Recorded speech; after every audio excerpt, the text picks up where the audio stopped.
High, এসে পড়েছি তোমাদের কাছে আবার গল্প নিয়ে। তোমরা সব কেমন আছো? হ্যাপি নিউ ইয়ার। বলো কেমন আছো? হ্যাপি নিউ ইয়ারে তোমাদের সবার কেমন কেমন কাটলো? নিশ্চয়ই খুব আনন্দ করে কাটিয়েছো। হ্যাঁ, তো তোমাদেরকে হ্যাপি নিউ ইয়ার জানিয়ে আমি আজকে শুরু করে দেবো গল্প। তোমরা সব তাড়াতাড়ি করে জয়েন করো, কেননা জানোই তো 10টার সময় আসি তো লেট হয়ে যায় সেই কারণে। হ্যাঁ, আর মোটামুটি অনেকটাই গল্প নিয়ে আসি তো। তো তোমরা সব কোথায়? তোমরা সব কেমন আছো? আশা করি খুব খুব খুব ভালো আছো। আর তোমরা খুব খুব ভালো থাকলে আমিও খুব ভালো থাকি। তো ঠিক আছে, সব একটু চটপট করে জয়েন করো। সব কেমন ঘুরলে, কেমন পিকনিক করলে, একটু সব কমেন্ট করে জানাও। তোমরা তো সব নিশ্চয়ই সবাই জানো তো। এখনো কেউ এসে 5 জন। Thank you. অমৃতা গাঙ্গুলি বলছে hi auntie. Hi Amrita Amrita, Ganguly বলছে happy new year. Happy new year. Rita Ghosh বলছে good evening. Good Sourav evening. Shah বলছে হাই। হাই, রীতা ঘোষ বলছে how are you. Thank you, আমি খুব ভালো আছি। আপনারা সবাই কেমন আছেন? আপনি আর তুমি, আমি ঠিক জানি না, তো তুমিই বললাম তোমরা কেমন আছো। আমি খুব ভালো আছি। মিঠু লস্কর বলছে হ্যাপি নিউ ইয়ার রুনা মা। হ্যাপি নিউ ইয়ার আমার সোনা মেয়ে, বলো কেমন আছো, কেমন কাটালে তোমরা সবাই? মিঠু লস্কর বলছে অল ক্লিয়ার। ঠিক আছে, সবাই থ্যাংক চটপট ইউ। করে বাকিদের মেনশন করা শুরু করো। আমি মেনশন করছি। 7 জন ভিউয়ার, 10 জন হলে মোটামুটি স্টার্ট হ্যাঁ করে হ্যাঁ, দেবো। কেননা একটুখানি যেহেতু লেট করে আসি, তো সেই কারণে একটু তোমরা তাড়াতাড়ি একটু চটপট জয়েন করলে না আমি গল্পগুলি স্টার্ট করে দেবো। হ্যাঁ, তো তোমরা সব কে কেমন কাটালে বলো নিউ ইয়ারে? পিকনিক করলে না ঘুরতে গেলে? খুব মজা হয়েছে এবারে। মধুমিতা চক্রবর্তী বলছে হ্যালো। ইটস তৃষা বলছে হ্যালো, হাই। ওই হাই, ভুবন মোহিনী থ্যাংক বলছে you. Hi. Hi, thank you. It's Trisha বলছে happy new year. Happy new year. ঠিক আছে, তাহলে মোটামুটি আমি 10টা বেজে গেছে তো আমি শুরু করে দেই। হ্যাঁ, তো তো যারা এর পরে আসবে তারা রেকর্ডিংটা শুনে নেবে। হ্যাঁ, তো কজন হয়েছে? 8 জন। 8 জন। আচ্ছা ঠিক আছে, তা কি শুরু করব নাকি? হ্যাঁ, শুরু করে দিই। হ্যাঁ, তো ফার্স্টে আমি তোমাদেরকে মানে জানাচ্ছি যে মুনু বাসু বলছে হাই। হাই। হ্যাঁ হ্যাঁ, এই কজন হলো দেখ না? 8 জন। 8জনই না? আচ্ছা ঠিক আছে, তো আমি না স্টার্ট করে দিলাম। হ্যাঁ, তো আজকে আমি তোমাদের কাছে মানে দুটো গল্প রাখছি। মানে এই দুটো গল্প মানে আমাদের পাড়ার। হ্যাঁ, তো যেহেতু আমাদের পাড়ার, তো সেই কারণে মানে আমি আমি কোথায় থাকি সবাই মোটামুটি জানে, তো আমি আর মানে বললাম না যে কে কোথায়, মানে 11 জন কি ভিউয়ার। কি ঘটনা আর কি। তো যাই হোক, আমি মানে দুটো ঘটনা আজকে আমি যেহেতু পাড়ার পেয়েছি, তো তোমরা জানতেই পারছো আমি কোথায় থাকি, সেখানকারেরই ঘটনা। তো আমি জানতাম না, জানো তো, মানে আমার পাড়া বলতে মানে পাড়া তো অবশ্যই, কিন্তু বেশ কিছুটা মানে আমরা দেখো গঙ্গার ধারে থাকি তো। তো আমরা একটু এগিয়ে আছি, এই পাড়াটা আমাদের পেছনে। হ্যাঁ, এই পাড়াটা আমরা যেই পাড়ার ঘটনাটা আজকে বলবো, তো সেই পাড়াটা হচ্ছে আমাদের পেছনে। মানে আমাদের এই ঘাটে নয় এটা, ওরাও ওই গঙ্গার ঘাটের দিকেই ওদের বাড়ি। তো এখন মানে আমি সেদিন দোকানে গেছি, তো এইটুকু আমি একটু বলে নেই। তো আমি যখন দোকানে গেছি মানে একদম আমার ঘরের সাথেই একটা দোকান।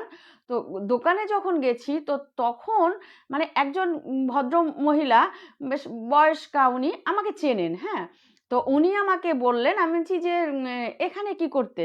তখন বলল যে আমরা একটা এই ব্রাহ্মণের খোঁজ নিতে এসেছি। আমি বলছি ব্রাহ্মণের খোঁজ মানে?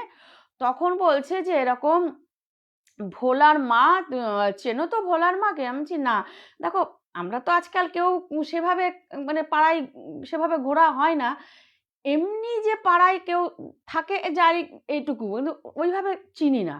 তখন বলছে ভোলার মা মারা গেছে, তো মানে শ্রাদ্ধের জন্যে আর কি ব্রাহ্মণ মানে পুরোহিতকে খুঁজতে এসেছি। তো আমি বললাম ও আচ্ছা, তো কি হয়েছিল, অসুস্থ? তখন উনি বললেন যে অসুস্থ। এবার তুমি জানো না? আমি বলছি না। বলে আমাদের পাড়াতে তো প্রত্যেকে জানে যে এরকম একটা ঘটনা। তা আমি তখন বলছি কি ঘটনা, কি হয়েছে? তখন বলছে, ওমা ওকে তো মানে মানে আমি যেই যার ঘটনা বলছে তার শুধু নামটা নিলাম না, হ্যাঁ? কেন বলো তো? যার ঘটনাটা তার কেন নামটা তোমরা একটুখানি শুনলে বুঝতে পারবে। তো এটা যেহেতু উনি বলেছেন, উনি জানেন না যে আমি এইরকম একটা প্রোগ্রাম করি বা ওনার মুখ থেকে শুনে সেটা আমি এই প্রোগ্রামে দেব। তো সেই কারণে উনিও আমাকে মানে বলেননি বলতে, বা জানি না এটা বললে কি হবে, যেহেতু আমি তো পাড়ার, তো সেই কারণে আমি আ নামটা শুধু চেঞ্জ করলাম, হ্যাঁ? তখন বলল, "কাকলি ধাক্কা দিয়ে ভোলার মাকে ফেলে দিয়েছে।"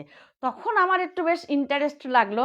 তখন আমি ওনাকে বললাম কি, "একটু আসেন না আমার বাড়িতে।" মানে বাড়ির সাথেই বললাম যে দোকানটা, "এইখানে দাঁড়িয়ে কথা বলি।" তখন উনি বললেন যে, "তুমি জানো না?" আমি, "না, আমি তো জানি না।" বলছে, "আর বলো না, আমাদের এটা" এইবার আমি গল্পটা স্টার্ট করছি, হ্যাঁ? বলছে, "৪ বছর আগের একটা ঘটনা। মানে ওই পাড়া, ওনার পাড়াতে, ধরো এটা আমি এখন আমার পাড়ায় আমি বলতে পারি, যেহেতু আমার পেছনের পাড়া, তো ওনার পাড়া না বলে আমি পাড়ার কথাই বলি। তো পাড়াতে কি হয়েছে, ৪ বছর আগের একটা ঘটনা আমি আজকে বলছি। তো ওনরা হচ্ছে কাকলি, আমি নাম দিলাম। তো কাকলি, কাকলির হাসব্যান্ড আর হচ্ছে একটা বাচ্চা, মানে তখন ওর ছোট বাচ্চাটার বয়স হচ্ছে ৪ বছর, হ্যাঁ? তো ৪ বছরের ছোট বাচ্চা আর দিদিটা একটু বড় ছিল। ওনার ১ ছেলে ১ মেয়ে। দিদিটা একটু বড় ছিল। দিদি তখন স্কুলে পড়তো। আর ভাই ৪ বছরের। এই অবস্থাতে ওই কাকলি বলে ভদ্রমহিলা, উনি কি করেছেন, ওই মানে হাসব্যান্ডের সাথে ঝগড়া হয়েছিল। এমনি আমি এই জিনিসটা শুনেছিলাম যে কেউ একজন গলায় দড়ি দিয়েছে পাশের পাড়াতে, কিন্তু টোটাল ঘটনাটা জানতাম না। তো ওই ৪ বছর আগে কাকলি কি করেছে, ওর হাসব্যান্ডের সাথে ঝগড়া হয়েছে। লক্ষ্মী পুজোর দিন, মানে প্রায়শই হতো, ওনার স্বামী না মানে ওই একটু ড্রিংক করতো, হ্যাঁ? তো সেই কারণে প্রায়শই ঝগড়াটা হতো। তো এদিন কি হয়েছে, মানে ও ও কাকলির হাসব্যান্ডের সাথে তো ঝগড়া হয়েছে। হওয়ার পর সেই কাকলির হাসব্যান্ড বেরিয়ে গেছে, স্ত্রীর সাথে ঝগড়াঝাটি হওয়ার পর বেরিয়ে গেছে, দোকানে চলে গেছে। এইবারে কি, ওনার মানে হাসব্যান্ডের সাথে ঝগড়া হতে এবার মেয়ের দিকে গেছে ঘুরে। হয়তো কোনো তর্ক বিতর্ক হয়েছে, যাই হোক কি হয়েছে না হয়েছে, এইবার মেয়ের সাথে ঝগড়া। তো মেয়ের সাথে ঝগড়া মানে প্রচণ্ড পরিমাণে ঝগড়া ২ জনের সাথে হওয়ার পরে লক্ষ্মী পুজোর দিন দুপুরবেলা কাকলি, মানে ঝগড়া করে মেয়ে তো বেরিয়ে গেছে আশেপাশে পাড়াতে ঘুরতে। কাকলি লক্ষ্মী পুজোর দিন গলায় দড়ি দেয়, হ্যাঁ? তো লক্ষ্মী পুজোর দিন যখন গলায় দড়ি দিয়েছে, দিয়ে মারা যাওয়ার পর এবার যেহেতু ঘরে কেউ ছিল না, বাচ্চা-টাচ্চা এরা কেউই ছিল না। মানে যখন এবারে ঘরে ওর বর এসেছে, আসার পরে এরকম দেখে যখন চিৎকার চেঁচামেচিটা করেছে, তখন তো বাড়ির পাড়ার লোকজন এসে গেছে, গিয়ে সব ধরে-টরে এরকম নামানো হলো। এমনি ঝগড়া শুনতে পেয়েছে, আশেপাশের লোক ঝগড়া করছে, এই করছে, সেটা আশেপাশের লোক শুনতে পেয়েছে। কিন্তু ও যে গলায় দড়ি দিয়েছে সেটা তো আর কেউ তখন সেই সময়টা বুঝতে পারেনি। যাই হোক, এবার গলায় দড়ি দেওয়ার বেশ কয়েক মাস পর ঘটনাটা ঘটেছে কি, মানে ওই মানে ওই বাচ্চাটা এখন তো ঘরে থাকতো, বাবা চলে যেত দোকানে, দিদি চলে যেত স্কুলে, বিকালে মানে টিউশনিতে যেত। এখন ওই বাড়িটার মধ্যে ওই ৪ বছরের বাচ্চা ছেলেটা ও থাকতো, হ্যাঁ?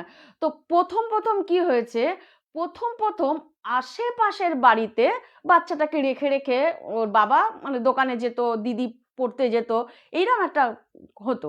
তো দেখো আজকালকার দিনে কে কার বাড়িতে কতক্ষণ এরকম একটা বাচ্চাকে রাখতে পারে, তাদেরও কোথাও যাওয়ার থাকে, এই থাকে। তো সেই কারণে একটুখানি না একটু অনেকেই না আহ, অতটা আর সে লাস্টের দিকে ইয়ে করতো না। তো যেহেতু বাচ্চাটা বাড়িতে থাকতো, তোমরা মানে বললে বিশ্বাস করবে না, রাত্রির বেলা বাচ্চাটাকে মানে বিকাল থেকেই বাচ্চাটাকে টিভি চালিয়ে দিয়ে, কার্টুন চলছে, টিভি চালিয়ে দিয়ে বাড়ির গেটে তালা দিয়ে, এমনি বাড়ির ভেতরে সব, বাইরের থেকে তালা দিয়ে ওর দিদি চলে যেত হচ্ছে পড়তে, বাবাও চলে যেত দোকানে, দিদিও চলে যেত পড়তে। এখন মতো অবস্থা, ওইটুকুনো বাচ্চা, একবার শুধু ভাবো যে একটা ৪ বছরের বাচ্চা দিব্যি সুন্দর ঘরের মধ্যে থাকতো। তো তখন এমনি আশেপাশের পাড়ার লোক বলতো কি, যে কিরে তুই যে এরকম ঘরের মধ্যে একা একা মানে বাড়ির মধ্যে থাকিস, তো তোর ভয় করে না? তখন বলছে ওইটুকুনু বাচ্চা, মানে আমাকে যখন বলছে না, বলছে যে আমি একা থাকি না তো, ঘরে মা আছে তো, মা থাকে তো আমার সাথে। মানে এইবার না পাড়ার লোক শুনে ভাবতো কি যে কি বলছে, বাচ্চা মানুষের খেয়াল হয়তো, মানে বাচ্চা মনের একটা খেয়ালে কথাটা বলেছে। কিন্তু না, দিন দিন ওভাবেই ওদের এভাবে কাটছিল যে ওই মানে যখনই ওরা চলে যেত, বাচ্চাটা স্কুল বাদ দিয়ে যেই সময়টাই বাচ্চা থাকতো বাড়িতে, ওরা বাইরের থেকে তালা দিয়ে চলে যেত, দিদিও চলে যেত, বাবাও চলে যেত। আর ওই বাচ্চাটা সারা দিন বলো, যেদিন দিন হতো দিন, রাত হতো রাত, যতক্ষণ না ওরা আসতো ওই ঘরে একা একা থাকতো। আর ওই ঘরের ভেতর থেকে টিভি দেখছে, হাসছে, এরকম একটা যে ঘরের মধ্যে আরেকটা মানুষ আছে এই রকম ওর মানে বিহেভিয়ারে বোঝা যেত ঘরের মধ্যে। তো আশেপাশের লোক বলতো যে দেখো তুমি এইরকম ওকে রেখে যাও, বাচ্চা মানুষ ভয় পাবে। তা তখন ওর বাবা বলতো কি যে না, ও তো ঠিক থাকে। আর এবার হেসে হেসে বলছে, ও তো বলে ওর কাছে নাকি বলে ওর মা থাকে। এই সমস্ত নিয়ে এরকম কথা হতে হতে বেশ কয়েক মাস, এক বছর এরকম কেটে যাওয়ার পর তখন ভদ্রলোক প্রথম বিয়ে করলো। হুম মানে এই মানে মারা যাওয়ার পর যখন বিয়ে করলো, তো বিয়ে করার পর এখন দেখো ওইটুকুনো বাচ্চা, ওনাকে তো বিয়ে করতেই হতো, ভদ্রলোকেরও তো বেশি বয়স নয়। এইবারে যখন বিয়ে করে, তো সেই সময় উম, বউটা, নতুন বউ তো, নতুন বউ যখন বাড়িতে এসেছে, তো ওর যেন মনে হচ্ছে মানে প্রচন্ড পরিমাণে না সবসময় না একটা ভয়ে থাকছে। ও যেন সবসময় ভয় পাচ্ছে বাড়িটার মধ্যে, কিছুতেই না ও থাকতে পারছে না। ও ধরো মানে রান্নাঘরে কাজ করছে, মনে হচ্ছে ওর দিকে কেউ মানে দৃষ্টি দিয়ে রেখে দিয়েছে, মানে ওকে সবসময় কেউ যেন ওয়াচ করছে। হ্যাঁ, ও মানে একটা বাঁধো বাঁধো ওর লাগতো সবসময়। আর ওর মনে হতো কি, মানে ওর ভালো লাগতো না, সবসময় ভয় লাগতো। কিন্তু কিছু কিন্তু দেখেনি, কিন্তু ওর মনে হতো যে কেউ আমাকে ঘুরছে, কেউ আমাকে দেখছে, কেউ মানে আমাকে নজরে নজরে মানে সবসময় রাখছে। এইরকম অবস্থা। ও যখন বাড়িতে মানে বাপের বাড়ি চলে যেত, তো সেই সময় কিন্তু ওর এই জিনিসটা হতো না। এবারে বাপের বাড়ি চলে গেলে ও কিছুতেই আর এ বাড়িতে আসতে চাইতো না। প্রথম কথা হচ্ছে ও ভয়ও পেত, কেন যেন ও এই বাড়িতে এসে থাকতে পারছে না, ও কিছুতেই এই বাড়িতে থাকবে না, এরকম একটা। এইবার এই বউয়ের সাথেও ওর মনোমালিন্য হতে শুরু করে, মনোমালিন্য হতে শুরু করে, মানে ও থাকতে চায় না এখানে, কিছুতেই থাকতে চায় না। এবার এর সাথেও একটা সময় ঝগড়াঝাটি খটোমটো একটা লেগেই থাকতো। তারপরে বেশ কয়েক মাস থাকার পরে এই বউটা তখন কি করলো, বাপের বাড়িতে চলে গিয়ে আর আসেনি, বাপের বাড়িতে চলে গিয়ে আসেনি। এখন এই নিয়ে অনেক মানে এরা সব গিয়েছে, কেন আসবে না, এরকম ইয়ে হয়েছে। বলছে কি না, আমি ও বাড়িতে থাকতেই পারছি না, আমার ওখানে প্রচণ্ড ভয় লাগছে, আমি থাকবো না, আমি মোট কথা আমি তোমার সাথেই থাকবো না। হ্যাঁ, তো যাই হোক, তখন কি হয়েছে, ওদের ডিভোর্স হয়ে যায়। যখন এই দ্বিতীয় বউটার সাথে ডিভোর্স হয়ে যায়, হয়ে যাওয়ার পর আবার ওরা ওই রকম আবার সেই প্রথম যেরকম চলতো এরকম বাচ্চাটা ঘরে থাকতো, দিদি বেরিয়ে যেত, বাবা বেরিয়ে যেত, আবার এরকম চলছে বেশ দীর্ঘদিন। এরকম বেশ চলে যাওয়ার পর আবার কয়েক মাস পর এইবারে ও তৃতীয়বারের জন্য বিয়ে করেছে। এইবারে যে বিয়ে করেছে উনিও ডিভোর্সি। হ্যাঁ, আগের বারে মেয়েটা ডিভোর্সি ছিল না। তো এরা তখন কি ভেবেছে, হয়তো ওর কারোর সাথে কোনো সম্পর্ক আছে, অছিলা দিয়ে যে আমি এখানে থাকতে পারছি না, আমার ভয় লাগছে, এই ধরনের কোনো মানে অছিলা দিয়ে ও চলে গেছে। তো যাই হোক, এবারে যখন তৃতীয়বার ওই ভদ্রলোক বিয়ে করেছে, তো সেই সময় এই বউটাও না ওই রকম একটা ভয় পাচ্ছে। কিন্তু দেখো, ভয় কিন্তু আর কেউ পাচ্ছে না, যেমন হচ্ছে ওই মেয়েটাও কিন্তু কিচ্ছু দেখছে না, আর হাজবেন্ডও কিছু দেখছে না, কিন্তু কাকলির বাচ্চাটা শুধু, ছোট বাচ্চাটা শুধু মাকে দেখতে পাচ্ছে। মানে ওর থেকে না মায়ের স্মৃতিটা যেরকম ছিল সেরকমই আছে, যার জন্যে ওর কিন্তু কোনো মায়ের কোনো অভাবও বুঝতে পারছে না। তো যাই হোক, এখন এই যখন তৃতীয় বউটা ঘরের মধ্যে, ও যখন ওরকম ভয় পাচ্ছে, আচানক চমকে চমকে উঠছে, এই মনে হচ্ছে কেউ হেঁটে যাচ্ছে, আর ওরা সবসময় দেখছে কেউ যেন তাকিয়ে রয়েছে। এবার দেখো, এক দৃষ্টি কেউ যদি তাকিয়ে থাকে, আচমকা গাটা কেঁপে ওঠে, ওই রকম মনে হচ্ছে কি কেউ যেন তাকিয়ে আছে। এখন যেই কে তাকিয়ে আছে সেটা মনে করে যেই পেছন ঘুরছে আর তখনই দেখছে কেউ যেন সরে গেল, একটা কিছু সরে গেল, কেউ একজন সরে গেল। তো এইরকম বেশ কিছুদিন হতে হতে এও না ভয় পেতে শুরু করেছে। যখন এও ভয় পেতে শুরু করেছে, এমনি এরা জানে যে বউ মারা গেছে, হ্যাঁ, গলায় দড়ি দিয়ে, সেটা জানতো। তো ওই কারণে না এদের আরো বেশি ভয় লাগতো। তো একদিন হলো কি, রাত্রেবেলা যখন ওরা হাজব্যান্ড ওয়াইফ শুয়ে রয়েছে, তো সেই সময় যখন এই নতুন বউটা যখন ঘুমিয়ে রয়েছে, হঠাৎ করে মানে কিছুর মধ্যে কিচ্ছু নেই, ও তো এরকম ঘুমিয়ে রয়েছে, কে জানি কি মানে প্রচন্ড একটা শক্তি দিয়ে, ও কিন্তু ঘুম, ও যে জেগে আছে তা না, প্রচন্ড একটা গায়ের শক্তি দিয়ে চুলের মুঠি ধরে না হাঁচকা টানে একদম খাট থেকে ওকে ফেলে দিয়েছে। যখন খাট থেকে ফেলে দিয়েছে, এবার ওই প্রচন্ড ধাপাস করে ঘুমের মধ্যে পড়ে গিয়ে না, ও তো ধরপড় ধরপড় করে উঠেছে। ওঠার পরে এবারে ওর বড় পাশ থেকে উঠে বলছে, কি হয়েছে, তুমি পড়ে গেলে কি করে? বলছে, আমি পড়ে যাইনি, বিশ্বাস মানে ভয়ে না, ও মনে হয় কি এরকম চোখ বড় বড় হয়ে গেছে, আতঙ্কিত হয়ে ওর না গো গো গো গো করে মানে এরকম করছে, আর এরকম চোখ বিস্ফারিত করে ও বসে রয়েছে। তখন বলছে, তুমি পড়ে গেলে কি করে? বলছে, আমি পড়ে যাইনি, আমাকে কে এত জোর টান মারলো আমার চুলের মুঠি ধরে যে আমি ছিটকিয়ে এসে পড়েছি। বলে, কি বলছো তুমি, কে টানবে, কে আছে? আর তোমাকে কেউ টেনে একটা মানুষকে টান দিয়ে কি করে বিছনা দিয়ে ফেলে দিতে পারে? বলে, কি করে কি হয়েছে, কিসের জন্য কি হয়েছে, আমি কিছুর মধ্যে যেতে চাই না, আমি এই বাড়িতে আর থাকবো না, আমি কিছুতেই এই বাড়িতে থাকবো না, তুমি অন্য কোনো ব্যবস্থা করো, আমি কিছুতেই থাকবো না। এইবারে ও তো দেখো, প্রথম কথা হচ্ছে যে ও তৃতীয় পক্ষে, সেটা ও জানে, আগের বউটা চলে গেছে এরকম ভয় পেয়ে পেয়ে, সেটাও তো ও জানে, আর প্রথম বউ গলায় দড়ি দিয়ে মরেছে সেটাও জানে। তো এবার যথেষ্ট পরিমাণে ভয়ের কারণ আছে এই বাড়িতে না থাকার। হ্যাঁ, তখন বলল যে আচ্ছা ঠিক আছে, তাহলে তুমি একটু শান্ত হও, সুস্থ হও, বসো। শান্ত সুস্থ কি, ও তো রীতিমতন ঠকঠক করে কাঁপছে, যে মানে কাঁপছে আর আতঙ্কে না চারিদিক এরকম এরকম এরকম করে চারিদিক দেখছে আর আতঙ্কে কাঁপছে। তখন বলল, ঠিক আছে, আমি এটার একটা কোনো ব্যবস্থা করব। তো এ বলছে যে তাহলে তুমি যবে ব্যবস্থা করবে তবে কিন্তু আমাকে নিয়ে আসবে, আমি কিন্তু থাকবো না, আমি আজকেই চলে যাচ্ছি বাড়িতে, আমি আজকে বাড়িতে চলে যাচ্ছি, তুমি একটা কোনো ব্যবস্থা করে তারপরে আমাকে নিয়ে আসবে। তো যাই হোক, তখন কি করেছে ওনার হাজবেন্ড, তখন কি করলেন, একটা ফ্ল্যাট নিয়েছে এখানেই, মানে খুব দূরে না, একটা ফ্ল্যাট নিয়েছে, নিয়ে তখন ও এই বউকে নিয়ে এসে ওরা এই বাড়ি ছেড়ে ওরা চলে গেছে।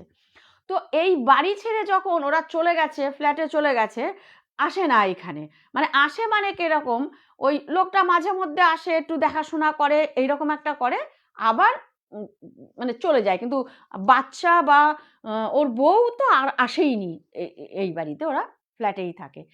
এখন কি হয়েছে, একদিন যখন ওরা এরকম থাকে না, তো না থাকতে থাকতে তুমি দেখবে বাড়িতে এরকম জঙ্গল হয়ে যায়। তো প্রচন্ড পরিমাণে বাড়িতে এরকম জঙ্গল হয়ে গেছে, আর ওদের যে কলপাড়টা ছিল, সেই কলপাড়ে না এরকম বড় বড় কচু গাছ হয়েছে, অনেক বড় বড় কচু গাছ হয়েছে। তো অনেক বড় বড় যখন কচু গাছ হয়েছে, তো দুটো বাড়ির পর একটা বাড়ির একজন ভদ্র মহিলা ভাবছে কি, যে যাই তাহলে ওদের বাড়ির থেকে গিয়ে কিছু কচু গাছ কেটে নিয়ে আসি, মানে রান্না করবার জন্যে। তো সেইটা মনে করে না, উনি কি করেছে, এই 10টা 10:30, হ্যাঁ, যে খুব একটা যে দেখো সন্ধ্যাও না রাতও না, ঠিক 10টা 10:30টার সময় উনি কি করেছেন না, ওই কচু শাক কাটার জন্য হাতের মধ্যে একটা ছুরি নিয়েছে, মানে ওই এমনি সবজি কাটার, হ্যাঁ, ওই একটা সবজি কাটার একটা ছুরি নিয়েছে হাতে নিয়ে। এখন ও মেয়েকে বলছে, মেয়ে বড়, হ্যাঁ, মেয়েকে বলছে কি, শোন না, আমি কচুগুলি কাটতে থাকি, তুই এসে নিয়ে যা, মানে ওই অতটা কচু তো আমি নিয়ে আসতে পারবো না, আমি কাটছি, তুই কিন্তু দুবারে নিবি, মানে তুই আমার কাটার পরে তুই কিছুটা নিয়ে আয় আর আমি কিছুটা নিয়ে আসবো। তো এই কথা বলে ওই ভদ্রমহিলা, মানে ওদের বাড়ির কাকুলিদের বাড়ির 2-3টে বাড়ির মানে পরে, উনি কি করেছে, এসে এই রকম ফার্স্ট টাইম তো এসে দেখলো কচু গাছগুলি না সত্যি খুবই মানে মানে বলছে যে একদম বড় বড় একদম সুন্দর কচু গাছ। হ্যাঁ, ও কি করেছে, এই রকম জাস্ট কচু গাছটা ধরেছে, মানে অসম্ভব ব্যাপার। এটা ঘটে কি করে, মানে বোঝার, মানে বলে না বুদ্ধিতে ব্যাখ্যা চলে না। জাস্ট কচু গাছটা বাঁ হাতে ধরেছে আর বলছে ডান হাতে ওনা এইরকম এইরকম, মানে চপার যেরকম দিয়ে কাটে ওই রকম মেরে যাচ্ছে কচু গাছটাতে। বলছে বিশ্বাস করবে না, কচু গাছে তো মারছে প্লাস ওর হাত, মানে ওর সেই হুঁশটা নেই যে, মানে আমি কি বলবো। বলছে যে ও যেন একটা মনে হয় কি, মানে কিছুতে পেয়েছে, মানে হচ্ছে একটা উন্মাদ, একদম যেন মনে হচ্ছে ও উন্মাদ, ওই টাইমটুকুর জন্যে ও উন্মাদ হয়ে গেছে। কচুর ডালটা এরকম ধরে না, আর চপার দিয়ে সমানে এইরকম যখন খাচ খাচ খাচ খাচ খাচ খাচ করে কাটছে, ওর হাত ফালি পড়ে যাচ্ছে, মানে চপারের পর চপার মেরেই যাচ্ছে কচু গাছে প্লাস হাতে। হ্যাঁ, ওর কোনো হুঁশ নেই, ওর কোনো চিৎকার করছে না, ওর কোনো ব্যথা লাগছে না। হ্যাঁ, ও একটা, মানে মনে হচ্ছে কি ওকে কিছুতে পেয়েছে, কিছুতে একটা ওকে পেয়েছে। তো ঠিক কিছুক্ষণ পরেই ও যখন ওই কাটাকাটি শুরু করেছে, তো পেছন থেকে কিছুক্ষণ পর মেয়ে এসেছে। মেয়ে এসে ও মা বলে চিৎকার দিয়ে, মানে ও মানে চিৎকারটা দিয়ে ও দাঁড়িয়ে পড়েছে একদম, মানে দাঁড়িয়ে পড়ে না, ওর মানে ভাষা সরছে না যে মা, ওর তখনও ওইভাবে কচুটা কেটে যাচ্ছে আর মায়ের হাত থেকে গলগল গলগল করে রক্ত পড়ছে, মানে অসম্ভব যেন কিছু একটা দেখে ফেলেছে। এইরকম চিৎকার দিয়ে যখন মুখে কোনো কথা সরছে না, তো প্রায় ২-৩ মিনিট, প্রায় ২-৩ মিনিট ওই রকম দাঁড়িয়ে থাকার পর তারপর ওর মাকে গিয়ে এরকম জড়িয়ে ধরেছে। যখন মাকে এরকম জড়িয়ে ধরেছে, ওই হাতে কচু গাছ ওনার রয়েছে, হাত থেকে ওনার রক্ত পড়ছে, মা বা মেয়ের কোলে মা পুরো শরীর এলিয়ে মানে মানে সেন্সলেসের মতন হয়ে গেছে। তখন তো ওইখান থেকে চিৎকার করছে, বাড়ির লোককে ডাকছে, বাবা বাবা করে এরকম চিৎকার করছে, কে আসো তোমরা, শিগগির আসো, এরকম মা অসুস্থ হয়ে পড়েছে। তো তখন যখন চিৎকার দিয়েছে, তো পাশের বাড়ি, যেহেতু ওরা দুটো বাড়ি পর, মানে কাকুলিদের যেই বাড়ির থেকে কচু গাছ নিচ্ছে তার পরের বাড়ি, তার পরের বাড়ি, তার পরের বাড়িটাও বেরিয়েছে, ওরাও বেরিয়েছে। সবাই তখন এরকম ছোটাছুটি করে আসার পর, মানে প্রত্যেকেরই মানে মাথা খারাপ হয়ে যাচ্ছে যে ওই হাতটার দিকে তাকাতে পারছে না, যে ওইভাবে চপার দিয়ে আর কি হাতটা কচু গাছের সাথে হাতটাকে ওইভাবে কেটেছে। তারপরে তখন কি করলো, সবাই তখন কি করলো, ওনাকে ধরাধরি করে ওনার বাড়িতে নিয়ে যাওয়া হলো। নিয়ে গিয়ে সাথে সাথে আমাদের এখানে হসপিটাল, আমাদের কাছেই হসপিটাল, হসপিটালে নিয়ে আসলো। হসপিটালে নিয়ে আসার পরে এবার হসপিটাল থেকে তো বলছে পুলিশ কেস, বলছে কোনো পুলিশ কেস না স্যার, আমাদের দেখেছি এরকম উনি একটু অসুস্থ, তো উনি মানে এই কথা না বললে, যেহেতু পুলিশ কেস বলেছে, তো এই তো মানে নানান রকমের ঝামেলা। তো এরাও তো এবার পুরোপুরি ওই বাড়িটার ওপরেও জানে যে এটা কে করেছে, ওরা বুঝতে পারছে। এবার তো পুরো শিওর হয়ে গেছে যে কেন ওই বাড়ি থেকে বউটা এরকম চলে গিয়েছিল, আর কেন দ্বিতীয় বউটাও থাকতে পারলো না, ওরা বাড়ি ছেড়ে দিল। এটা তো আলোচনা হচ্ছে, এটা তো ওরা বুঝতেও পেরেছে ব্যাপারটা কি ঘটেছে। তো হসপিটালে যাই হোক করে একটু পার্টির লোকজন ছিল, পার্টির লোকজন দিয়ে তখন বললো যে না আপনি, তারপরে সেলাই, হাতের মধ্যে বেশ সেলাই পড়েছে, এরকম হাত ব্যান্ডেজ করে এরকম বাড়িতে নিয়ে এসেছে। তো নিয়ে আসার পর ও না কিছু বলতে পারছে না। ওকে যখন জিজ্ঞাসা করা হচ্ছে, যেই ভদ্রমহিলা কচু গাছ কেটেছিল, তো তাকে যখন জিজ্ঞাসা করা হচ্ছে যে তোমার কেন হাতের মধ্যে কিভাবে কেটে গেল এটা, উনি কিছু বলতে পারছে না। উনি কিছু বলতে পারছে না, উনি বলছে আমি জানি না, আমি তো কচু গাছই কাটছিলাম, আমি তো কচু গাছ কাটছিলাম, আমার যে এইদিকে কচু গাছ কাটতে গিয়ে হাত কেটে গেছে, আমি তো সেটা বুঝতে পারছিলাম না, আমি কিন্তু কচু গাছই কাটছিলাম, বিশ্বাস করো। আর এই যে এতটা হাত কেটেছে, আমার কিন্তু কোনো ব্যথাও লাগেনি। হ্যাঁ, এখন তো ব্যথা করছে ঠিকই, কিন্তু তখন লাগেনি। আমার যে কি হয়েছে আমি কিছুই বুঝতে পারছি না। তো যাই হোক, এখন এই ব্যাপারটা যখন চলেছে, এবার তো পুরোপুরি লোকে শিওর হয়ে গেছে যে ওই কাকলির আত্মা ওই বাড়িতে রয়েছে। যেহেতু অপমৃত্যু মরেছে, স্বামীর ওপরে, সন্তানের ওপরে ঝগড়া করে, রাগ করে, তো তারপর থেকে মোটামুটি ওই বাড়িতে কেউ যেত না, বাড়ির মানে বাড়ির ভেতরটাই যেত না। তো বাড়ির পাশ থেকেই তো গঙ্গায় যাওয়ার রাস্তা, তো সেই কারণে পাশ থেকে লোকে গেলেও ওই বাড়িতে ঢুকতো না। তো এবার কি হয়েছে, এই যে বলল ভোলার মাকে ফেলে দিয়েছে, এবার কি হয়েছে আবার বেশ কিছুদিন কয়েক মাস গেলে দেখো মানুষ না অনেক সময় না ভুলে যায়, অনেক সময় মানুষ এই আবার চলতে চলতে একটা মানে অভ্যাসে পরিণত হয়ে গেলে না মানুষ ভুলে যায়। তো সেই কারণে কি হয়েছে, এই যে ভোলার মায়ের কথা বলছি, তো এই ভোলার মা কি করেছে, এদের আবার কি ওই ওই কাকলিদের বাড়ির এদেরও এই দিক দিয়ে মানে এটা ছিল কি যেই বাড়ির মহিলা এসেছিল তাদের এদিক দিয়ে দুটো বাড়ির পর, আর এই কাকলির মায়ের আবার এদিক দিয়ে মানে এল টাইপের এইভাবে বেরিয়ে এসে এভাবে গঙ্গার দিকে যেতে হয়। হ্যাঁ, মানে এল টাইপের আর কি, এভাবে বেরিয়ে মানে কাকলিদের বাড়ি রেখে দুটো বাড়ি। তো উনি কি করেছেন, যেদিন এই ঘটনা হয়েছে তো উনি কি করেছেন, ওদিন মানে এই দুপুর দুপুর খেয়ে দিয়ে উঠে ওনাদের বাড়িতে মানে পেয়ারা গাছের ডালগুলি পুরো নুইয়ে, ওনাদের ঠিক ওই ওঠা জায়গার যে বারিন্দার সামনেটাই একটা পেয়ারা গাছ ছিল, তো পেয়ারা গাছের ডালগুলি না নুইয়ে পড়েছে।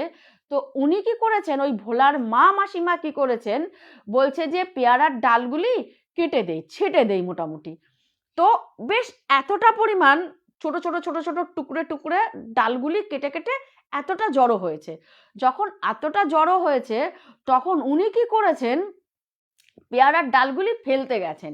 এখন মানে আমাদের এখানে কি হয় বলতো, গঙ্গার পার মানে শুধু কিন্তু গঙ্গার পার না, অনেকটা জায়গা অনেকটা মাঠ নিয়ে গঙ্গাটা, হ্যাঁ মানে আমাদের ঘাটটা।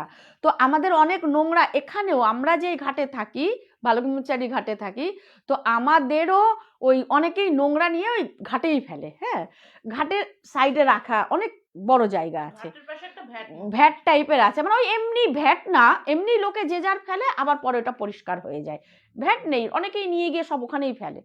তো ওদেরও যে ঘাটটা মানে আমাদের পাশে ওই ঘাট, আর একটা ঘাট, আমি ঘাটের নাম বলছি না, তো ওদের ঘাটটাতেও ওরা ওই রকম সব জিনিস নিয়ে গিয়ে, ওদেরও এরকম বিশাল বড় মাঠ আছে, ওই মাঠের পাশেই সব নোংরা টোংরা ফেলে, আবার ওই যখন পরিষ্কার করতে আসে তখন একবারে নিয়ে যায়। তো উনি কি করেছেন, তাড়াতাড়ি হবে বলে ওনার আর মাথায় খেয়াল নেই, উনি ওইভাবে ঘুরে আবার এইভাবে এসে আবার এভাবে এল করে আবার গঙ্গায় যাবেন। উনি কি করেছেন, ওই ভোলার মা মাসিমা কি করেছেন, কাকলিদের বাড়ির ওপর থেকে মানে এক বাড়ির ওপর থেকে গেলেই একদম ও ডিরেক্ট রাস্তায় গিয়ে পড়বে, তারপরে ও গঙ্গায় যেতে পারবে, একদম 1 মিনিটেরও ব্যাপার না। হ্যাঁ, তো সেই কারণে ওনারা মানে দেখো বেশ কিছুদিন হয়ে গেলে আমি বললাম লোকের অভ্যাস হয়ে যায়, লোকে ভুলে যায়।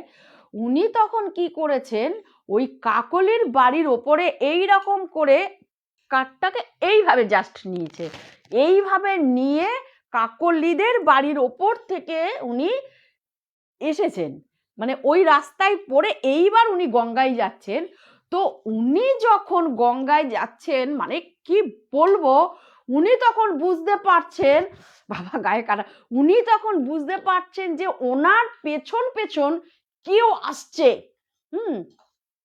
উনি যখন এটা বুঝতে পারছেন তো ওনার তখন মাথায় এটা নেই যে আমি কাকলিদের বাড়ির ওপর থেকে এসেছি, ওনার মাথায় এটা নেই, কিন্তু উনি বুঝতে পারছেন ঠিক উনি যেই স্টেপ ফেলছে ঠিক খুব স্পিডে আর একজনকেও মানে দৌড়ে আসছে, খুব স্পিডে আসছে ওনার পেছন পেছন, মানে বেশ কিছুটা ডিস্টেন্সে কেউ একজন আসছে, মানে হাত 2-3 এরকম হবে, কেউ আসছে, আর সে আসছেও যে খুব মানে স্পিডেই আসছে, এইরকম তেড়ে আসা যাকে বলে ঠিক ওই রকম। তো উনি না তখন বুঝতে পারেনি, উনি বেশ কিছুটা মানে ঘাটের ওই ইয়েতে ধরে উনি এইরকম যখন ফেলবেন কাঠটাকে তুলে একদম পাড়ের পাশে, ঠিক সেই সময় ওনার পিঠে একটা এইরকম হাত পড়েছে, যখন হাতটা পিঠে পড়েছে এই রকম করে নাকি বলছে যখন ঘুরেছে, ঠিক উনিও তো তখন ঘুরেছে, কাঠ শুদ্ধ যখন ঘুরেছে তখন দেখছে ওই কাকলি, আর ওনাকে এমন জোর ধাক্কা মেরেছে, বলছে উনি ভল্ট খেয়ে খেয়ে মানে ওই তো কাঠের বোঝা, বয়স্ক মিডিয়াম বয়স্ক মহিলা, হ্যাঁ একটু ভারী কি চেহারা, তার মধ্যে যখন এত কতটা জোরে ধাক্কা মারলে উনি 3-4টে ভল্ট খেয়ে একদম গঙ্গার ঘাটে গিয়ে পড়েছে। তো গঙ্গার ঘাটে গিয়ে যখন পড়েছে, তো সেই সময় তখন যারা মানে ছিল একটু দূরে ঠুরে, উনি যেখানে পড়েছে ওই জায়গাটা তো নোংরা, মানে মেন ঘাটটা না, পাশের ঘাট, মানে গঙ্গার পাশটা। তো ওই ঘাটে যারা ছিল তারা তখন দৌড়ে দৌড়ে সব এসেছে। আসার পরে ওনাকে তোলা হলো, তুলে তো একদম ঘাট ঠাড় এইগুলি সব, মানে বুঝতে পারছো গঙ্গাটা আমাদের না পাড়টা অনেক উঁচু আর অনেক নিচেই, মানে অনেক নিচে। সেইখানে যখন এরকম ভল্ট খেয়ে পড়েছে, তো ওনার তো মানে সব হাড় ফাড় তো ভেঙেছে, ঘাড় ফাড়গুলি ভেঙে গেছে। এইবারে তো সেই তাড়াহুড়ো করে সব নিয়ে হসপিটালে নিয়ে যায়। হসপিটালে ডাক্তার বলছে যে তো বাঁচার আশা খুব কম, যে পরিস্থিতিতে ওনার, যেভাবে উনি মানে এইভাবে ভেঙে ভেঙে গেছে শরীরের, এই বয়সে ওনাকে এইগুলি সব ঠিক করা খুব মুশকিল, বিশেষ করে যখন ঘাড়ের এইখানটায় চোট পেয়েছে। তো উনি তো মোটামুটি কথা একদমই বলতে পারছেন না। তো এতদিন উনি ভুগলেন, তখন ওনার মুখ থেকে যখন সব বাড়ির লোক গেছে তখন জিজ্ঞাসা করলো, তখন বলছে কাকলি আমাকে ধাক্কা দিয়ে ফেলে দিয়েছে। বলছে আমি কাকলির বাড়ির ওপর থেকে যখন কাঠটা নিয়ে গেছি, তারপরে কিছুক্ষণ পর মনে হলো কেউ যেন আমার পেছনে খুব স্পিডে ছুটে আসছে। মানে সেই সময় হয়তো ব্যস্ত ছিল, দেখতে পেয়েছে আমার বাড়ির উপর দিয়ে কেউ যাচ্ছে, তো কেউ ছুটে এসে আমাকে এতটা জোরে পুশ করেছে যে আমি এইরকম ছিটকিয়ে গিয়ে ঘাটে পড়েছি। তো যাই হোক, উনি অনেক দিন ভোগার পর এই যে এই মানে গত 4-5 দিন হলো ওনার এই শ্রাদ্ধের কাজ আর কি, মানে চললো, উনি ভুগে তারপরে উনি এরকম মারা গেছেন। তো এই ঘটনার পরে তো পুরো সব শিওর হয়ে গেল যে না, আর ওই বাড়িতে একদম পুরো মানে বয়কট করে দিয়েছে, মানে যাওয়া, মানে বাড়ির আশেপাশে যেতে এখন মানুষ নাকি বলে ভয় পাচ্ছে। কিন্তু ঘটনাটা সত্যি কথা আমি জানতাম না। তো ওদিকের নাকি বলে সবাই জানে আর সবাই ভয় পাচ্ছে। তো ও এখন ওই কাকলির বড় এখন চেষ্টা করছে যে বাড়িটা বিক্রি করে দেওয়ার। এই ঘটনার পরে তো আরো চেষ্টা করছে যে যেহেতু থাকবেই না, উনিও তো ফ্ল্যাট নিয়ে থাকছে, তো বাড়িটা বিক্রি করে দেওয়ার উনিও খুব চেষ্টা করছে। তো জানি না বাড়িটা হয়তো কেউ কিনবে কি কিনবে না, আদৌ বিক্রি হবে কিনা জানি না এত কিছু হওয়ার পরে। তো এই ছিল আমার প্রথম গল্প। বলো তোমাদের কেমন লাগলো? আমাদের পিউয়ের সামনে বলেছে, পিউ তো খুব এক্সাইটেড আজকে এই গল্পটা শুনবে বলে। অমৃতা দি বাড়িটা কিনবে নাকি বলো? মধুমিতা চক্রবর্তী বলছে কি সাংঘাতিক, তাতাই ব্যানার্জি বলছে কি সাংঘাতিক ভয়ঙ্কর ঘটনা। অমৃতা গাঙ্গুলি বলছে ভূত বলে কি প্রাণ নেওয়ার অধিকার পেয়ে গেছে নাকি? হ্যাঁ, নিজের যেহেতু প্রাণ নেই। হ্যাঁ। সৌমি রয় বলছে কত নম্বর চলছে? ফার্স্ট টাইম ঠিকঠাক এসেছো। ঠিকঠাক কি ফার্স্টটা একটা তো শেষ হলো, আরো দুটো শুনতে পাবে। তৃষা দত্ত বলছে এ তো পুরো পাগল ভূত। তা যা বলেছো সত্যিকারের কথা। আচ্ছা, তাতাই ব্যানার্জি বলছে সাংঘাতিক ভয়ঙ্কর ঘটনা, না ভয়ঙ্কর ভয়াবহ। আচ্ছা, মধুমিতা রয় বলছে কি দারুণ। আজকে অনেকেই নতুন জয়েন করেছে, সবাই ড্রেসের খুব প্রশংসা করেছে, গল্পের মাঝখানে আমি ইন্টারাপ্ট করিনি। আচ্ছা, যারা আমাকে মানে এই প্রথম টাইমে এসছো, আমাকে দেখছো, আন্তরিকভাবে, ছোট হলে ভালোবাসা, বড় হলে নমস্কার, প্রণাম। হ্যাঁ, প্লিজ তোমরা থেকো, তোমাদের জন্য কিন্তু আসি, তোমাদের খুব খুব খুব ভালোবাসি। শম্পা মুখার্জি বলছে খুব সাংঘাতিক ঘটনা। মিঠু লস্কর বলছে বাবা গো, এই বাড়ি যে কিনবে তার কপালে খুব দুঃখ। অতৃপ্ত আত্মা, মানে ওই। আচ্ছা, বলো। তৃষা বলছে মারাত্মক ঘটনা। মুনমুন বোস বলছে অদ্ভুত। তৃষা দত্ত বলছে এরকম ক্ষতি করার কোনো দরকার নেই। আচ্ছা, অমৃতা গাঙ্গুলি মানে যেটা আমি বললাম সেটা রিপ্লাই করেছে, রক্ষে করো রঘুবীর, ওই বাড়ির ধারে কাছে যাব না। হ্যাঁ, তুমি ধারের কাছে যেতে পারো, তোমার কাছে তো ওই যে ময়ূর রয়েছে, ময়ূর আছে, অসুবিধা নেই, তোমাকে উড়িয়ে নিয়ে যাবে, আবার উড়িয়ে যা বড় ময়ূর তুমি ফটো তুলেছো, তাতে তোমাকে দিব্যি উড়িয়ে নিয়ে যেতে পারবে। মুনু বাসু বলছে খুব ভয়ঙ্কর ঘটনা। মুনমুন বোস বলছে তোমার গল্প বলা ভালো লাগে। Thank you. মধুমিতা চক্রবর্তী বলছে বাড়িটা কিনলে বেশ একটা অ্যাডভেঞ্চার হয়। আর একটা খুবই আমার মেয়ে ওখানে থাকার জন্য খুব ব্যস্ত, এটা তো আমাদের বাড়ির থেকে যাবে, ও কালকের থেকে আমার মাথা খেয়ে নিচ্ছে, ওখানে রাত কাটাবে। আজকে হচ্ছে পূজা বৌদি, মানে পাশের ফ্ল্যাটের পূজা বৌদিও আছে। ও, তুমি পার্সোনালি এসো, তোমাকে জায়গার নাম বলে দেবো। হ্যাঁ, তোমাকে বলে দেবো। প্রথম কথা হচ্ছে, এটা মানে যখন শুনছিলাম না, পিউ শুনেছে, পিউ মানে আজকে প্রচন্ড এক্সাইটেড হয়ে গেছে, মানে কতক্ষণে মা এই গল্পটা বলবে। আর একটাও বলবো পূজা, তুমি উপর থেকে দেখতে পাবে সেটা, কিন্তু বলো না, যে যেহেতু ওদের জায়গাটার কথা বলবে সেটা তুমি তোমার ফ্ল্যাট থেকে দেখতে পাবে। দেখতে পাবে, কিন্তু তুমি পাঁচকান করো না, কেন ফ্ল্যাটটা এখনো বিক্রি হয়নি তো, আরো অনেকগুলি। আচ্ছা ঠিক আছে, থ্যাংক ইউ সবাইকে আমার গল্প শোনার জন্য। খুব খুব খুব ভালোবাসা দিয়ে আমি পরের গল্পেতে চলে যাচ্ছি, না হলে না শেষ করতে পারবো না। তো এই গল্পটা আমি যে বলছি, এই গল্পটা হচ্ছে আমাকে শিলিগুড়ি থেকে একজন পাঠিয়েছে, এখানেও আমার নাম বলা যাবে না।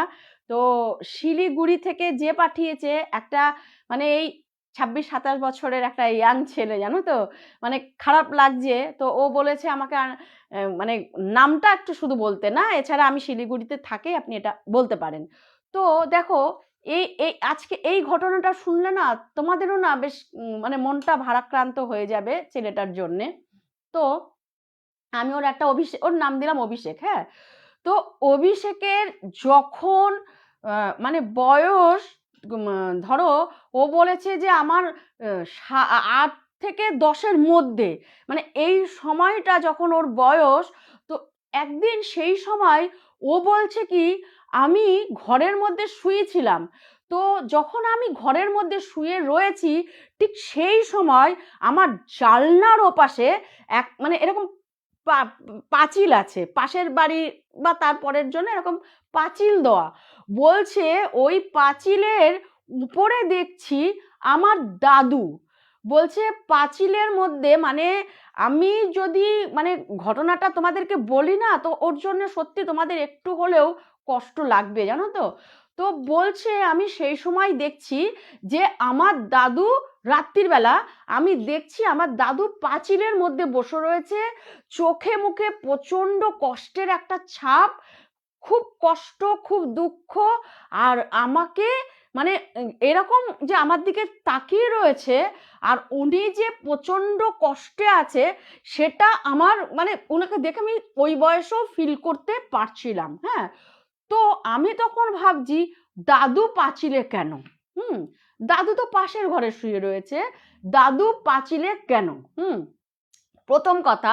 দ্বিতীয় কথা, দাদু এত কষ্ট কেন? আর দাদুকে দেখে আমার ভয় লাগছে কেন? হ্যাঁ।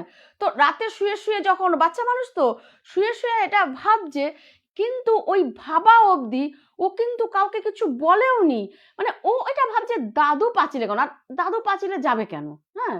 তো এইরকম যখন ভাবছে, ভেবে টেবে না ওই সমস্ত ভাবতে ভাবতে আবার ঘুমিয়ে পড়েছে। বাচ্চা মনের একটা ইয়ে তো, ঘুমিয়ে পড়েছে। যখন ও ঘুমিয়ে পড়েছে, তো সকালবেলা উঠে ওর কান্নার আওয়াজে ওর ঘুম ভেঙেছে। প্রচন্ড জোরে সবাই কাঁদছে, চারিদিক থেকে সবাই কাঁদছে। কান্নার আওয়াজে যখন মানে ওর মানে ঘুম ভেঙেছে, তো তখন ও দেখছে পাশের ঘরে ওর দাদু মারা গেছে।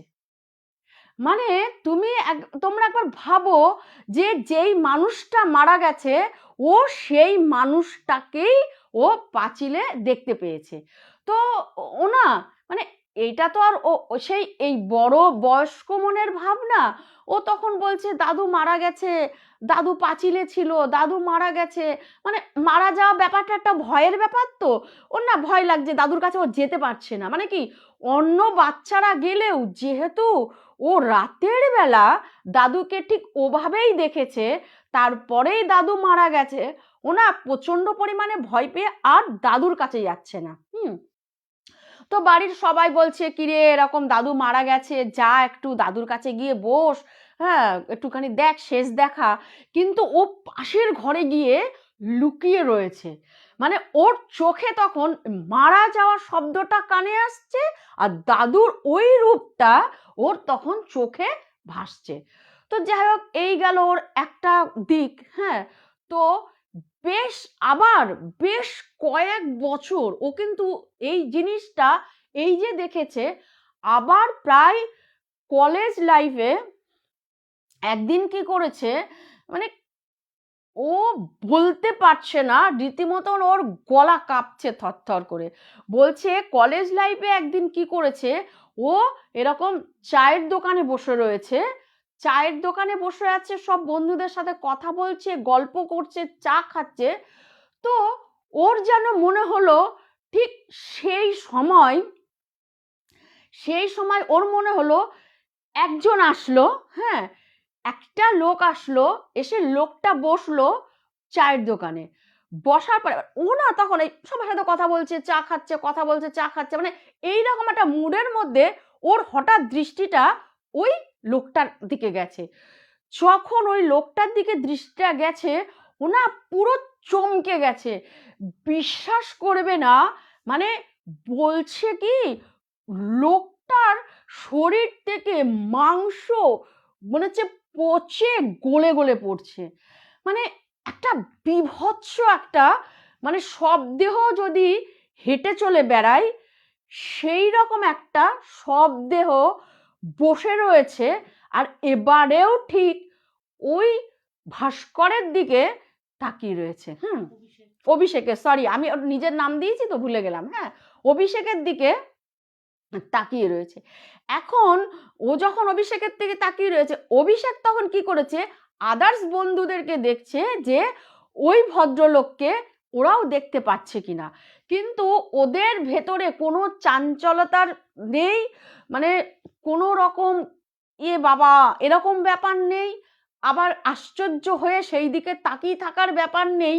ও আবার যখন তাকাচ্ছে আবারও তাই মনে হচ্ছে যেন ও এইবারে না কি ও দেখছে ওই লোকটা ওই লোকটা কাশছে, আমারও কাশি পেয়ে গেল, সরি, ওই লোকটা কাশছে আর ওর শরীর থেকে না বলছে কি মাংসগুলি যেন মনে হচ্ছে খুলে খুলে ওই কাশির যে দমক ওর শরীরটা নিতে পারছে না।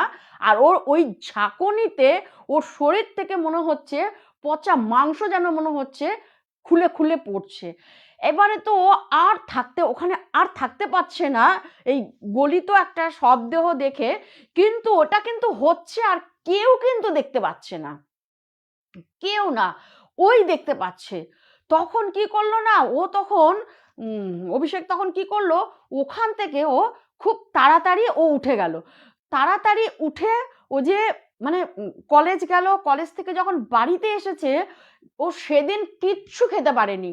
বলছে বিশ্বাস করুন আমি একটা দানা কিছু মুখে দিতে পারছি না, কারণ আমার মনে হচ্ছে ওর ওই মাংসগুলি যেন মনে হচ্ছে আমার থালার মধ্যে এসে পড়ছে। মানে এতটা ঘৃণা ব্যাপারটা ছিল। আর কিন্তু ওই ওই ব্যক্তিটা আমার দিকে কিন্তু মানে যতক্ষণ আমি ছিলাম ও আমার দিকেই ততক্ষণ তাকিয়ে রয়েছে। তো আবারও ওর বেশ কিছুদিন এই জিনিসটা কাটতে টাইম লেগেছে, হ্যাঁ, বেশ কিছুদিন।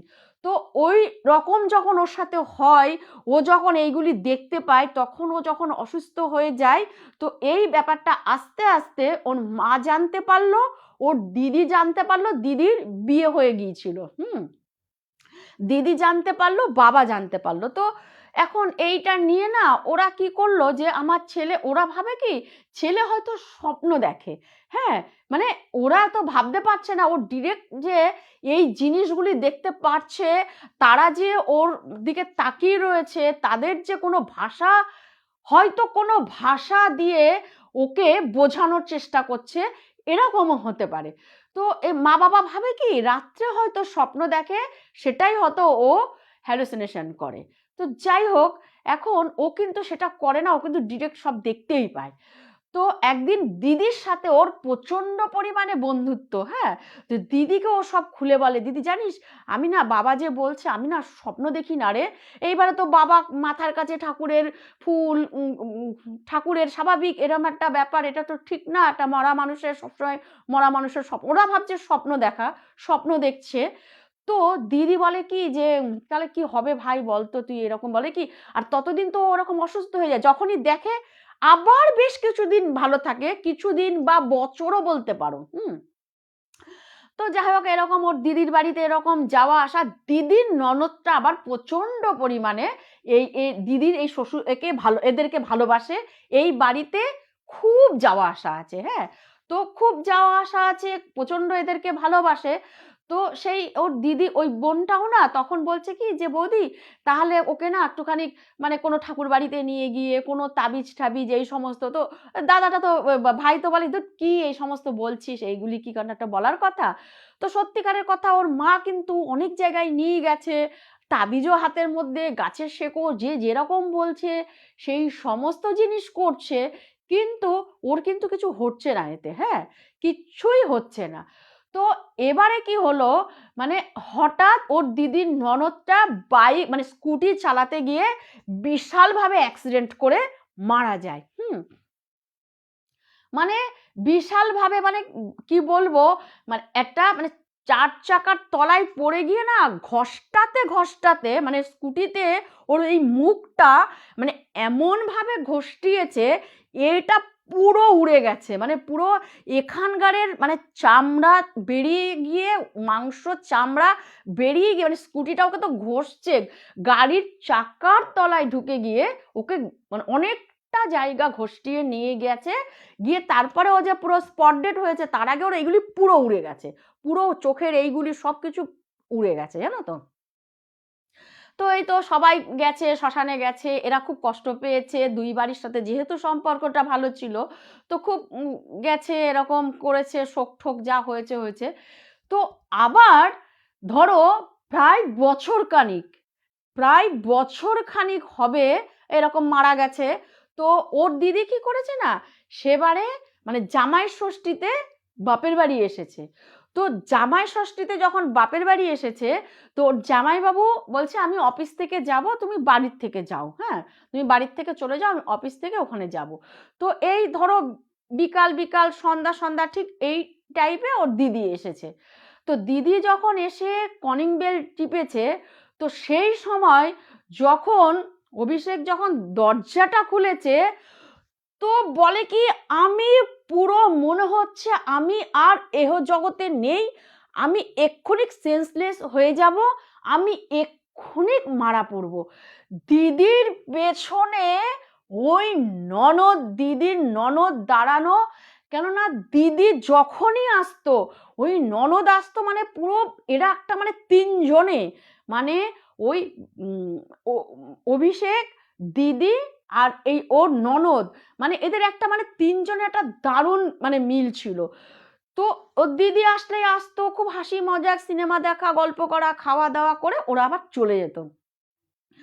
তো ওর দিদি এ ভাই মানে এরকম ডাকছে, ওর দৃষ্টি ওই দিকে, যে বাড়িতে ঢুকতে পারছে না, মানে বাড়ির যে গেটের এপাশে কিন্তু নেই, মানে আমি বলতে পারছি না, আমার এতটা মানে গায়ে কাটা দিচ্ছে, ওই গেটের ওপাশ থেকে না এত কাকতি মিনতি ভরা দৃষ্টিতে, মানে এপাশটা পুরো নেই, পুরো উড়ে গেছে, আর এই দিকে দৃষ্টি দিয়ে মানে এমন করে ওর দিকে তাকিয়ে আছে, মানে এত কষ্ট, এত অনুনয়, মানে এত মানে আমাকে নাও, আমাকে ডাকো, আমাকে ভেতরে নাও, মানে সব কিছু ওই একটা পাশে বলছে ফুটে উঠেছে। আমি ও আর থাকতে পারছি না ওটা দেখে, যেহেতু ও আমার খুব প্রিয় ছিল একজন, আমাদের বাড়ির সবারই প্রিয় ছিল, সেই মানুষটা এত কাকতি মিনতি করছে যেন মনে হচ্ছে ওখানে দাঁড়িয়ে। আর এবারে না ওর দিদি যে ওকে ডাকছে, ও কিন্তু সেটা মানে ওর কানে যাচ্ছে না, ওর পুরো মানে ষষ্ঠ ইন্দ্রিয় ওদিকেই, যে ওকে দেখে যাচ্ছে। তারপরে শেষে এখন ওর দিদি যখন ওকে এই ভাই বলে এখানে, তখন না ও পুরো মানে ওই জিনিসটা আরো ও দুজনকে দেখেছে, কিন্তু একে দেখার পরে ও পুরো ওখানে ধপ করে সেন্সলেস হয়ে পড়ে যায়।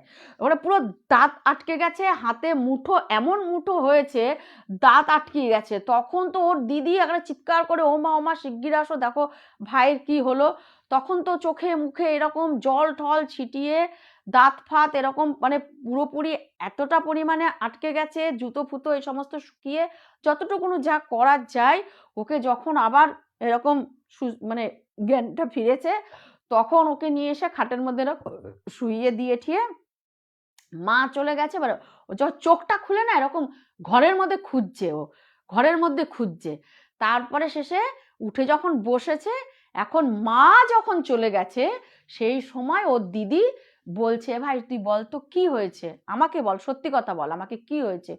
তখন বলছে যে আমি নূপুরকে মানে তোর ননদকে দিদি আমি দেখলাম বাইরে এরকম দাঁড়িয়ে রয়েছে, আর এতটা কাকুতি ভরা মানে মায়া ভরা ভাবে ও করছে যে ভেতরে আসার জন্যে, আর ওর ওই সেই চোখের চাউনি আমি দিদি ভুলতে পারবো না। দিদি আমার প্রচণ্ড পরিমাণে কাঁপছে শরীরের মধ্যে, আমি কি করব, আমার কেন এরকম হয়, মানে এবার না ও মানে কান্নাকাটি করছে যে আমার তো জীবন আছে, আমার লাইফ আছে, আমি এরপরে দেখ ভবিষ্যতে বিয়ে থা করব, আমার সংসার হবে, এটা আমার সাথে কি ঘটছে। হ্যাঁ, যখন এই রকম করছে তো দেখো কিছুতেই কিছু হচ্ছে না। অনেক ঠাকুর বাড়ি নিয়ে গেছে জানো তো, অনেক জল পড়া দিয়েছে, সেখানে মানে তাবিজে এরকম ঘরের মধ্যে ঠাকুরের জিনিস যে যেরকম বলছে, কিন্তু এই জিনিসগুলি না ওর সাথে মানে এরকম রোজ রোজ না হলেও মানে কখনো মানে 6 মাস পর, কখনো 1 মাস, আবার কখনো 1 বছর 2 বছর 3 বছর পরেও হচ্ছে, এই জিনিসগুলি ও দেখতে পাচ্ছে।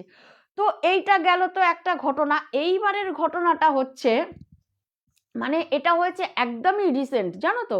বলছে যে এই আমি যে মানে ঘটনাটা আপনাকে বলছি মানে তার এই মাস খানিক মানে আমার এখনো আমি সুস্থ হইনি, আমি এখনো ঘর থেকে রীতিমতন বেরাতে পারছি না, মানে আমার এরকম অবস্থা হয়েছে, মানে এই মাস খানিক আগের আর কি মানে ঘটনা। বলছে হঠাৎ একদিন রাত্রির বেলা মানে ওই ফার্স্ট টাইম ওর সাথে হলো, রাতের বেলা ও এরকম ঘুমিয়ে রয়েছে, আর ওদের না মানে ওই রাস্তার একজন মানে একটা কুকুর ওদের গেটের সামনে শুয়ে থাকে। হ্যাঁ, তো বাড়ির ভেতরে না, গেটের সামনে শুয়ে থাকে। ওদের বাড়িতে খাই ঠাই সারা সব বাড়ির থেকেই খাই, কিন্তু শোয়ার সময় ওদের গেটে এসে শুই। তো সেই সময় কি করেছে, এখন ও যখন অভিষেক যখন ঘুমিয়ে রয়েছে, তো সেই সময় হঠাৎ না মানে ওর টেবিলে না একটা টেবিল ঘড়ি ছিল, মানে বলছে এটা মানে মানে গল্প কথা হয়ে যাবে যেন মনে হচ্ছে।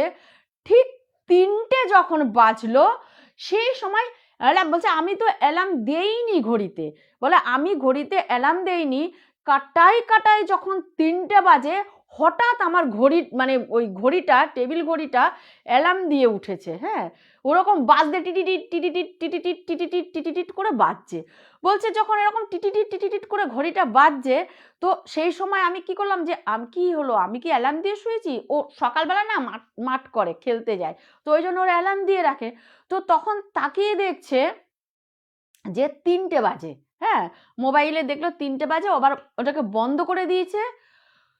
যখন ওর ঘড়িটাকে বন্ধ করে দিয়েছে তখন না ও শুনছে যে গেটের সামনে যে কুকুরটা শুয়ে থাকে, কুকুরটা পরিত্রাহী চিৎকার করছে, কুকুরটা পরিত্রাহী চিৎকার করছে, এতটা পরিমাণে চিৎকার করছে যে ও না মানে ভাবছে কি, ওর তখন মাথায় কিছু আসেনি। হ্যাঁ, ও তখন ভাবছে যে কি হলো, মানে কিছু হলো কি, ওকে কি কিছু অ্যাটাক করলো নাকি বাড়িতে কোনো চোর টোর ঢুকলো। হ্যাঁ, ও তখন কি করে আস্তে করে উঠে দরজাটা খুলেছে, তো ওর দরজা সোজা ওই বাইরের দরজা। হ্যাঁ, তো দরজা সোজা যখন ও তাকিয়েছে, বলছে আমি এক ঝটকায় মানে ওই যে 3টের সময় আবছা, তখন মানে আলো ফোটেনি, অথচ তার ভেতরে আবছা একটা মানে আলোতে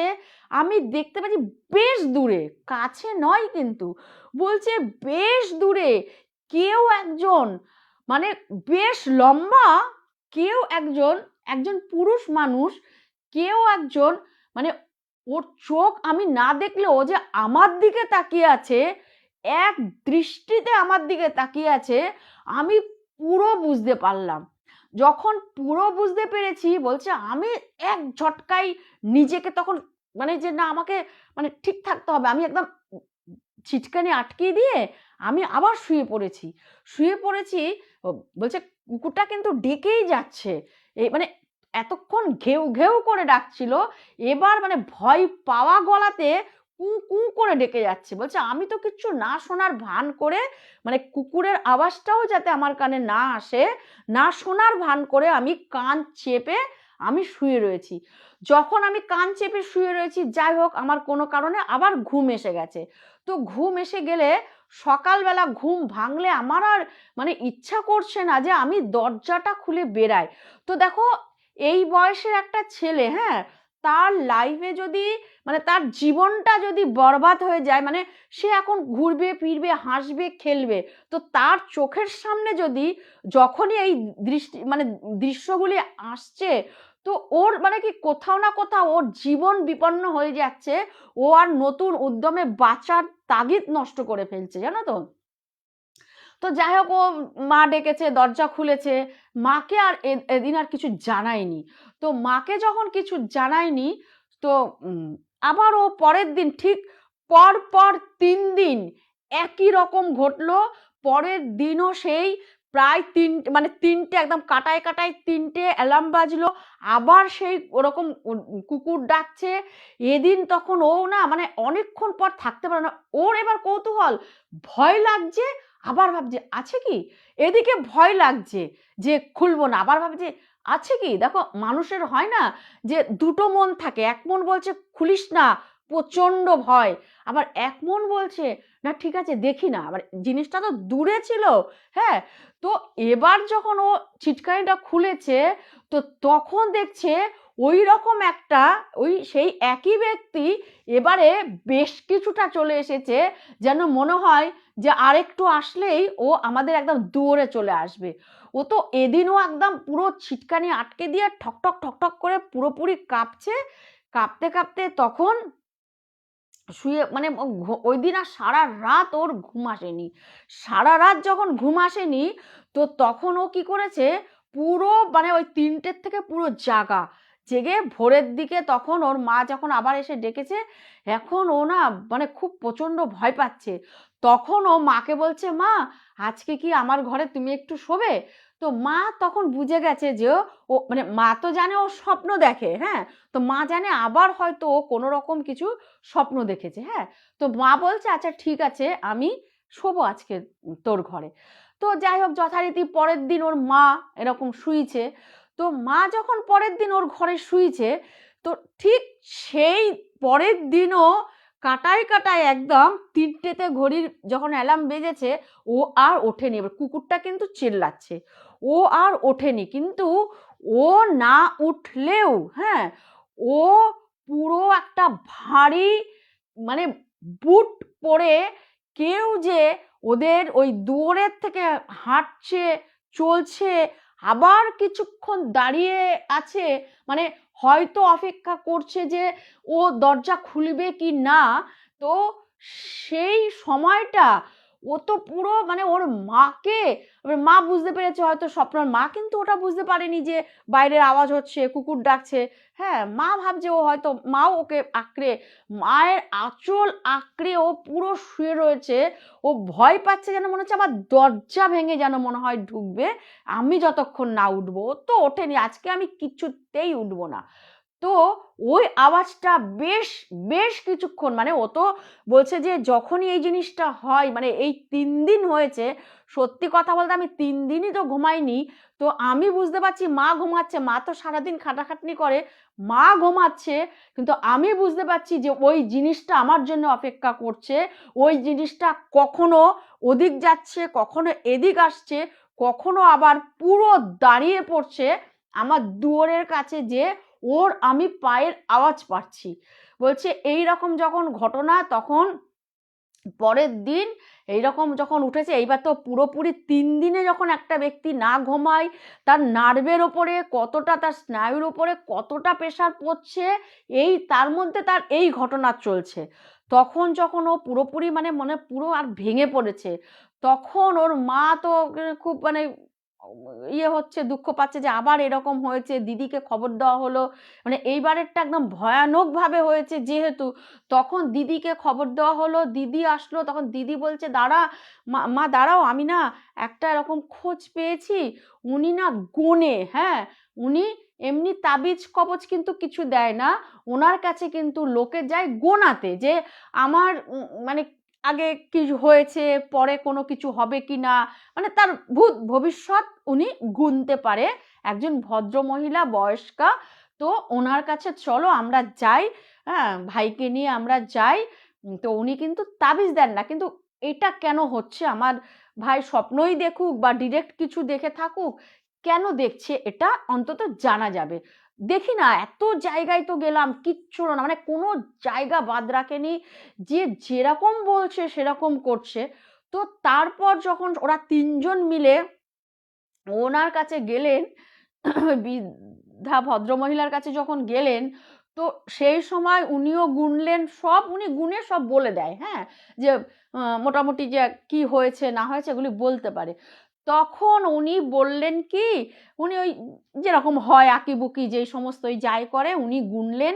উনি কড়ি কড়ি পাতেন, কড়ি মানে বলছে যে কিছু করি এরকম চিৎ করা থাকে, কিছু করি উপুর করা থাকে, কিছু করি চিৎ করা থাকে, কিছু করি উপুর করা থাকে। মানে ওই করি হচ্ছে যেইগুলি ভবিষ্যৎ, মানে আগে হয়েছে, আবার কিছুটা পরে হয়েছে, আগে হয়েছে মানে হবে, পরে হবে, এটা হয়েছে, এটা হবে, এই কড়িগুলি এইভাবে সাজানো। হ্যাঁ, একটা হচ্ছে হবে, একটা হয়েছে, একটা হবে, একটা হয়েছে, মানে উনি ওইভাবে গুনে গুনে তখন বলছে যে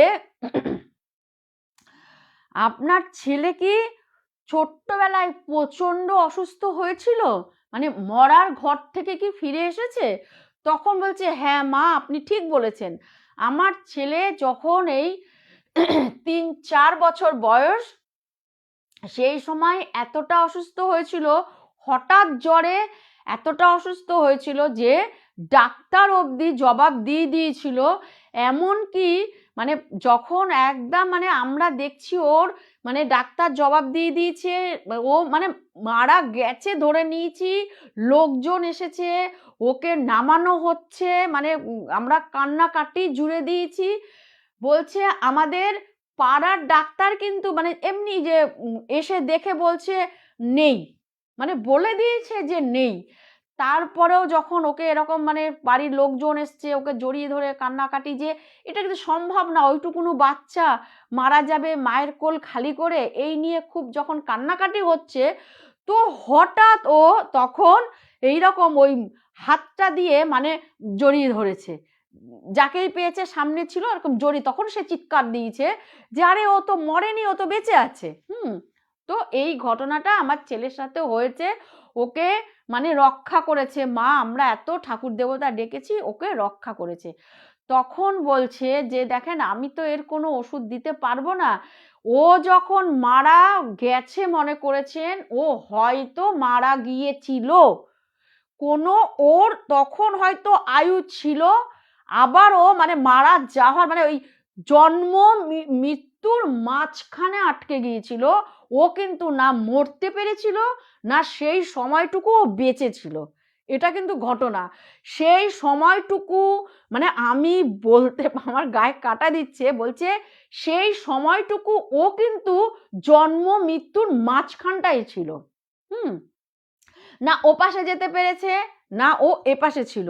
তো যে কোনো কারণে দেখো বলে না যে রাখে হরি মারে কে, ওর হয়তো আয়ু ছিল, তাই ওকে আবার ওখান থেকে ফিরে ওকে আসতে হয়েছে। হ্যাঁ, তো সেই মাঝখানের যখন ও ওই মানে মৃতপুরীতে ও ঠিক যাওয়ার মুহূর্তে ওখানকারের কিছু একটা মানে বলছে যে ওখানকারের কিছু আত্মার সাথে ওর আত্মার কানেক্ট হয়ে গিয়েছিল।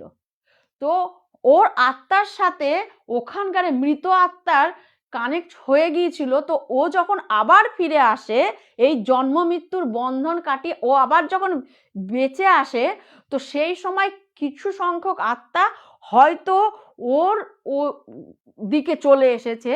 তো তারা এখনো যে ভটকাচ্ছে, এখন কত হতে পারে, আরও হতে পারে, ও যেইগুলি যতজনকে দেখছে সেইটুকু সীমাবদ্ধ হতে পারে, বা আরও হতে পারে যে কিনা ওর পিছু পিছু মানে ওকেই বানিয়ে মানে মিডিয়া বানিয়ে ওর পিছু পিছু চলে এসেছে। তো সেই কারণে ওকে আমি তো কিছু করতে পারবো না, আমি তো এগুলি করতে পারি না, তো জানি না হয়তো ও আবারও দেখতে পারে, বা এরাই কয়জন হয়তো ওর সঙ্গে এসেছে, আসতে পেরেছে, যেই দরজাটা ও খোলা পেয়েছে ওর সাথে, ওই দরজা দিয়ে মানে ওই মৃতপুরী থেকে কোনো একটা জন্ম মৃত্যুর একটা দরজা খুলে গেছে, সেইখান থেকে এরা চলে এসেছে। তো এই কয়জনও হতে পারে। তো ওই জন্যই ও ঘুরে ঘুরে এদেরকে দেখছে, হতে পারে এরা কিছু বলতে চাইছে, আবার ওদিক দিয়ে চলে যেতে চাইছে, বা উদ্ধার হতে চাইছে, বা কিছু বলতে চাইছে, বা একে ওদের মনে করছে, ওদের লোক মনে করছে। তো এই তো শুনে তো মায়ের আরো ভীষণ কান্নাকাটি। হ্যাঁ, যে এটা কি কেউ কোনো সুস্থ মানুষ ভাবতে পারে যে এরকম আমার ছেলের সাথে হচ্ছে, সত্যি এরকম ঘটনা? তো পারবো না। তবে বলছে তাহলে আপনি ওর যখন নেই, হ্যাঁ ঠিক আছে, বলছে পরের কিছু একটা এবার আপনি তাহলে দেখেন যে ওর কি আছে। তখন পরের উনি দেখলো, দেখে বলল যে পরে ওর মানে খুব একটা যে ওর জটিলতা, ওর লাইফে যে খুব একটা জটিলতা, বা ও যে খুব অসুস্থ হবে, বা ভয়ঙ্কর কিছু ওর সাথে ঘটবে, এইগুলি কিন্তু ওর সাথে হবে না। হ্যাঁ, ওর সাথে কোনো ভয়ঙ্কর কিছু হবে না, ওর কোনো জটিলতা নেই, ও স্মুথলি ওর সব কিছুই হবে। কিন্তু ওর এই এই ধাক্কাটা ওর থাকবে, যে এই জিনিসগুলি ও যে দেখে এসেছে, দেখছে, মানে একটু অন্ধকার অন্ধকার লাগছে। হ্যাঁ, এইগুলি কিন্তু ওর, ঠিক আছে, এইগুলি কিন্তু ওর থাকবে। হ্যাঁ, তো এইটা শোনার পরে দেখো, কোনো ছেলে কি সুস্থভাবে থাকতে পারে যতই ওনাকে বলুক? কিন্তু এই জিনিসগুলি, ও একটা আতঙ্ক, এই মাসখানেক আগে জিনিসটা ঘটেছে, তো তো ওর ভেতরে একটা আতঙ্ক চলছে যে আমি আবার কিছু দেখবো না তো, তখন কি হবে? এবার এটাও চিন্তা করছে, দেখো এবার তো আমি আমাকে একটা কিছু থিতু হতে হবে, বিয়ে থা করতে হবে, তো সেও যদি এরকম জানতে পারে, সেও আমাকে পাগল ভাববে না তো? মানে এই নানান রকম নিয়ে ও একটা দুঃখে আছে, কষ্টে আছে। তো ও আমাকে এই দুঃখের কথাটা জানিয়েছে, তো সেই কারণে ওর নামটা প্রকাশ করেনি। তা বলছে আমি এই দোদুল একটা দোদুল দোলমার মধ্যে আমি যে মানে কি যে করব, মানে আমার লাইফটাকে আমি শেষ করব, না আমি আগে নিয়ে যাব, আমি না বুঝে উঠতে পারছি না। তো এই কষ্টের মধ্যে ও আছে, এখনো আছে। জানি না, ভগবান যেন ভবিষ্যতে ওর এটাই লাস্ট হয়ে যায়, ওর সাথে যেন আরো ভালো ভালো সবকিছু ঘটুক, এই কামনা করি। তো চলো তোমরাও আমার সাথে একটু এইরকম একটা মানে ঠাকুরের কাছে প্রার্থনা করো, যেন ওর জীবনটা যেন, মানে আমাকে বলছে একটু আপনি ঠাকুরের কাছে একটু প্রার্থনা করেন, যেন আমার জীবনটা যেন আরো 5টা ছেলের মতন হয়, আমি যেন সেই সুস্থভাবে আমি আবার এগিয়ে যেতে পারি। তো বলো তোমাদের কেমন লাগলো ঘটনাটা? মানে খুব দুর্বিষহ একটা ঘটনা। কেমন লাগলো বলো, একটু ঝটপট উত্তর দিয়ে দাও। আচ্ছা, তৃষা দত্ত বলছে খুব সুন্দর ঘটনা। পূরবী চ্যাটার্জি আজকে অনেক লেট। পূরবী আন্টি বলছে তুমি এত সাবলীল ভাবে বলো, আমার খুব ভালো লাগে। হ্যাপি নিউ ইয়ার পিউ সোনামা। Thank you so much aunty, happy new year to you too. হ্যাঁ, আর মধুমিতা চক্রবর্তী বলছে খুব কষ্ট করে জীবন আছে, এরকম কিছু লিখেছে। মুনমুন বোস বলছেন যে অদ্ভুত ঘটনা। মিঠু লস্কর বলছেন খুব কষ্টের জীবন। প্রিয়াঙ্কা ডি দাস মানে পূজা বৌদি বলছেন নেক্সট গল্পটা শুরু করো। মধুমিতা রয় বলছে খুব ভয়ের ঘটনা। মধুমিতা চক্রবর্তী বলছেন দুর্দান্ত লাগলো সব ঘটনা। Thank Tatai you. ব্যানার্জি বলছে খুব কষ্টের, আমরা সবাই প্রার্থনা করব। আচ্ছা, রবি যা উনি ডিলিট করে দিয়েছেন কমেন্ট। প্রিয়াঙ্কা টি দাস পূজাবতী বলছে দারুণ দারুণ, ভয় ভয় করছে একটু। শর্মিষ্ঠা হাজরা বলছেন খুব কষ্টের ঘটনা। তুমি ছিলে শর্মিষ্ঠা দিয়ে, আমি নোটিস করিনি, আমি মেনশনও করলাম তোমাকে, আমি ভাবলাম তুমি নেই হয়তো। তৃষা বলছে খুব ভালো লাগলো ঘটনাটা। থ্যাংক ইউ, প্রত্যেককে থ্যাংক ইউ জানিয়ে আমি আবার তাহলে পরবর্তী গল্পতে চলে যাই। তো এটাও পূজা প্লিজ তুমি কাউকে বলবে না, তুমি তো আছো, তো তুমি কাউকে বলো না এই ঘটনাটা, ওই যে নতুন যে ফ্ল্যাটটা হচ্ছে, ঘটনাটা কিন্তু সেইখানকারের। হ্যাঁ, তো তোমাকে রিকোয়েস্ট রইলো, কেননা জানোই তো ফ্ল্যাটটা কে কে করছে, তাও তুমি জানো, তো সেইখান থেকে আমার শোনা, তো তো তুমি বলো না, হ্যাঁ, ওদের ফ্ল্যাটটা এখনো বিক্রি হয়নি। তো যাই হোক, শঙ্কর মৈত্র বলছে খুব কষ্টের জীবন। সত্যিকারের কথা। কষ্ট মানে এইভাবে বাঁচতে পারা যায় না, কি দূরের থেকে তো মনে হয় যেন মরে যাওয়াই ভালো। তো যাই হোক, তুমি মরো না প্লিজ, তুমি বেঁচে থাকো, তুমি সুস্থ থাকো, আর তোমার আরো আরো আরো ভালো হোক, আর এই দুঃস্বপ্ন তোমার নিশ্চয়ই কেটে যাবে, আমরা সবাই প্রার্থনা করব। তো এবারে তোমাকে বলছি, এটাও আমাদের সেই পাড়ারই ঘটনা। তো আমাদের এখানে নতুন একটা, আমি ফ্ল্যাটের নামও বলবো না, নতুন একটা ফ্ল্যাট হয়ে কমপ্লিট হয়ে 25 জন লোক সেই ফ্ল্যাট, মানে 25 জনের একটা, মানে 25 জন থাকার ফ্ল্যাটের মধ্যে মিনিমাম মানে মানে ওরা 20 জন এসে গেছে। হ্যাঁ, যে ল্যান্ডলর্ড যে ওরা দুজন, দুটো বাড়ি নিয়ে ফ্ল্যাটটা হয়েছে। আর তারা তো আছেই, আর আদার্স বাইরের থেকে এসছে, এরা থাকে। হ্যাঁ, আর 5টা মানে তোমার ফ্ল্যাট এখনো খালি আছে, যেটা বিক্রি হয়নি। তো এখন কি হয়েছে, যারা আগে আগে ঢুকেছে, ধরো যাদের বাড়িতে ফ্ল্যাট হয়েছে তারা তো আগে ঢুকে গেছে, এবার এক একজন কমপ্লিট করছে, তারা এরকম ঢুকছে, মানে বেশ কদিন পর পর পর পর কমাস বা কদিন পর পর লোক ঢুকছে। তো মাত্র 1 বছর হয়েছে ফ্ল্যাটটা কমপ্লিট হয়ে সবে সবে লোকে ঢুকছে।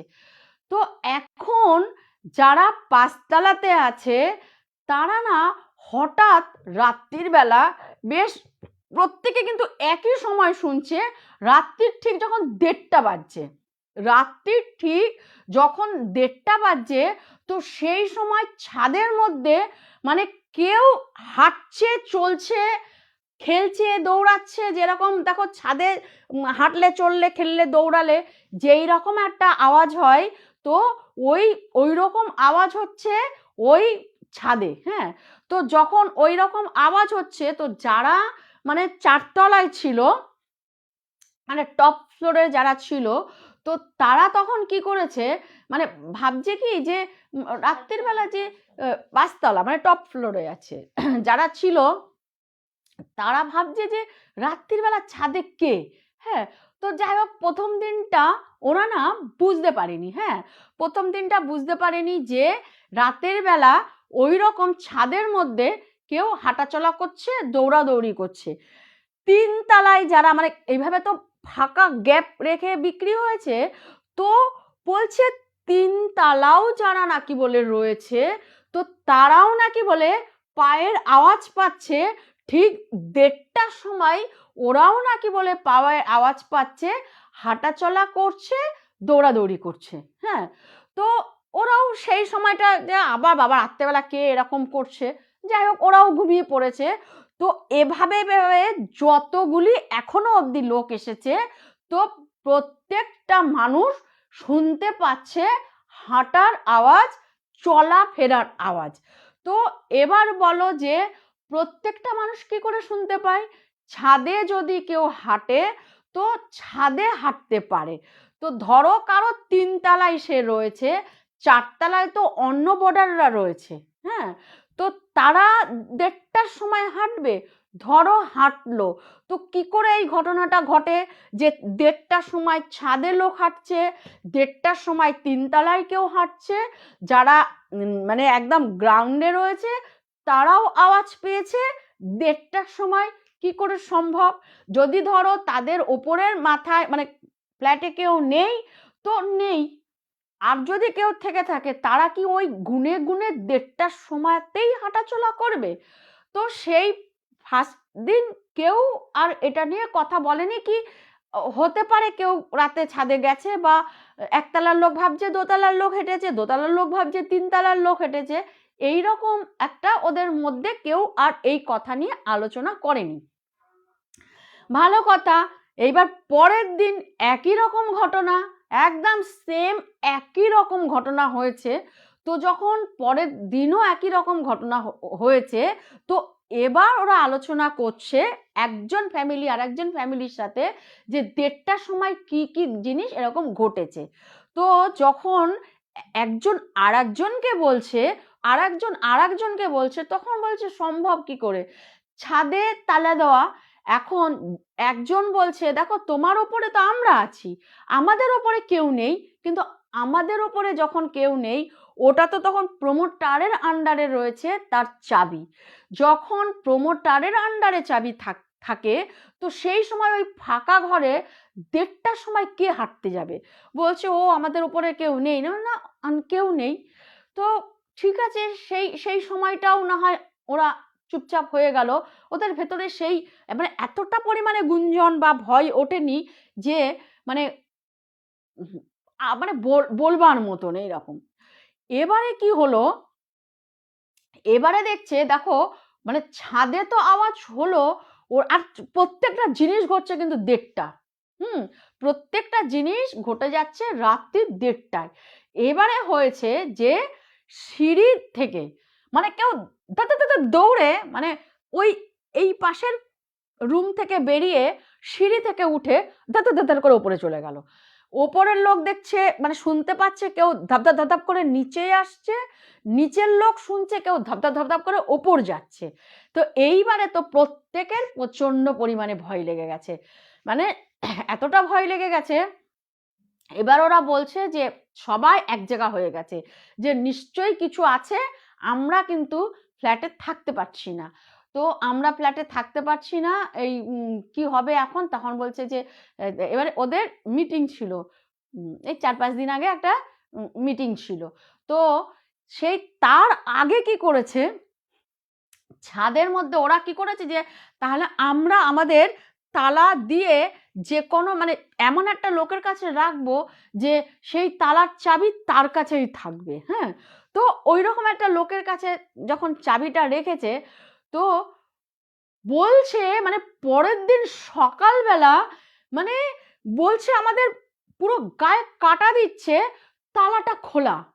বলছে তালাটা খোলা মানে কেউ চাবি দিয়ে খুলেছে, চাবিটা নেই, চাবিটা তো সরিয়ে দেওয়া হয়েছিল, তো কেউ মানে পিটিয়ে ভাঙেনি, ঠিক চাবি দিয়ে খুলে তালাটাকে ঝুলিয়ে রেখে পুরো মানে ছাদটা হাট করে খোলা।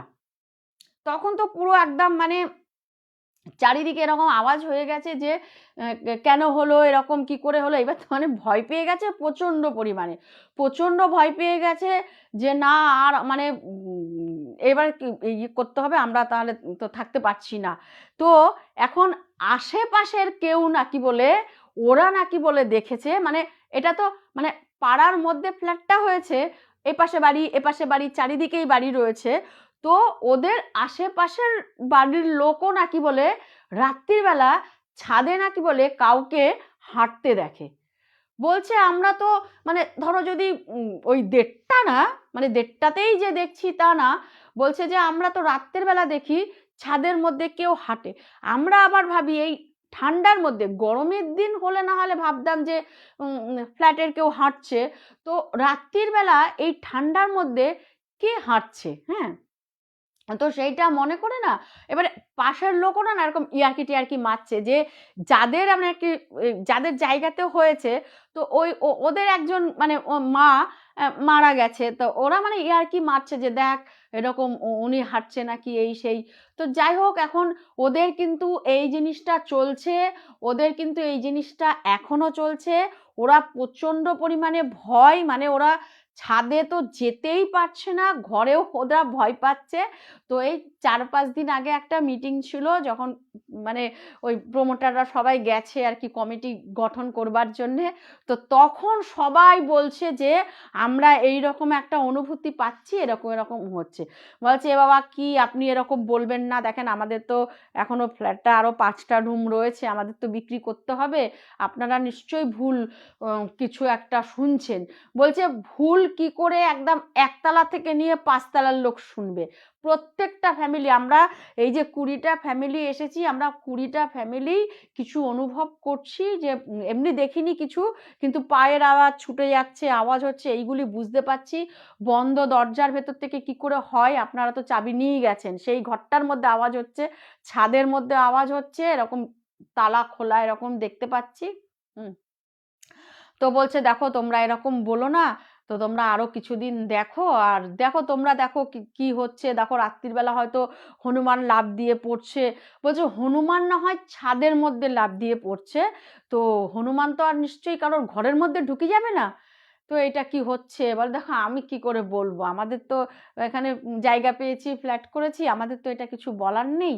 তো এবার তোমরা দেখো, ভেবে দেখো, আর তোমরা এই জিনিসটা চারিদিকে রাষ্ট্র করো না। হ্যাঁ, তোমরা দেখো এটা কি হচ্ছে, এটা তোমরা এতগুলি ফ্যামিলি রয়েছো, তোমরা দেখো। তো তোমরা চারিদিকে এটা রাষ্ট্র করো না। আমার এখনো 5টা রুম বাকি আছে বিক্রি করার। তো তারপরে তোমরা না হয় যা করবে করবে। তো এই ছিল আমার শেষ ঘটনা। বলো তোমাদের কেমন লাগলো, ঝটপট করে বলো। বৌদি বলছে আমাদের পাশের ফ্ল্যাটেও নাকি নানা রকম ইনসিডেন্ট হয়। হ্যাঁ, এইটা কিন্তু তাই না হয়। তো এইটা দেখো, আমি একটা কথা বলি, আমার বাড়ির থেকে দেখা যায় এই শোনার পরে তো পিউ ঘুমাবে। সেই মানে এই 2 দিন আগে আমি শুনেছি, কালকে তো আমার মাথা খেয়ে নিচ্ছে, চলো চলো। তো উনি বলছে যে ঠিক আছে যাও তোমরা গিয়ে শোও, আমি চাবি দিয়ে দিচ্ছি, চাবি তো আমার কাছেই রয়েছে। আমি বলছি ও মাথা খারাপ আছে নাকি। তখন আমি আবার পিউকে ইয়ার্কি মেরে বলছি তুই গিয়ে শো, বলে না আমার মা থাকলে আমি থাকবো। বলছে যে জল টল লাইট ফাইট সব আছে, যাও তোমরা গিয়ে যদি মনে করো যে 1 রাত কাটাবে তো 1 রাত কাটিয়ে আসো। আমি না, দরকার নেই, কিসের থেকে কি হবে, আমার দরকার কি আছে। তো হ্যাঁ, এইটা না অনেক ফ্ল্যাটেই না আমি শুনি যে হয়, বন্ধ ঘরেও এইরকম হয়, জানো তো। তো এটা সত্যি সত্যিই কিন্তু মানে নতুন জায়গা এখন হতেও পারে যে ভদ্রমহিলা মারা গেছেন, ওনার বাড়ি এখন উনি হয়তো আর কাউকে সহ্য করতে পারছেন না। আমি জানি না, কিন্তু আমি বলছি না, এটা হতেও পারে, যেহেতু আশেপাশের লোক ইয়ার্কি মারছে, কিরে এই দেখ তোর মা মারা গেছে, তোর মা এরকম হাঁটছে, হতে পারে ওনার বাড়ি ভেঙে দিয়ে আরো যে মানে 20টা 25টা ফ্যামিলি আসবে, সেটা হয়তো উনি নিতে পারছেন না, সহ্য করতে পারছেন না, তাও হতে পারে। মিঠু লস্কর বলছে হনুমান তো আর তালা খুলে ঢুকবে না। হ্যাঁ, আর হনুমান না হয় ছাদে হাঁটলো, ঘরের ভেতরে হাঁটবে কি করে। মধুমিতা রয় বলছে খুব ভালো লাগলো ঘটনাটা।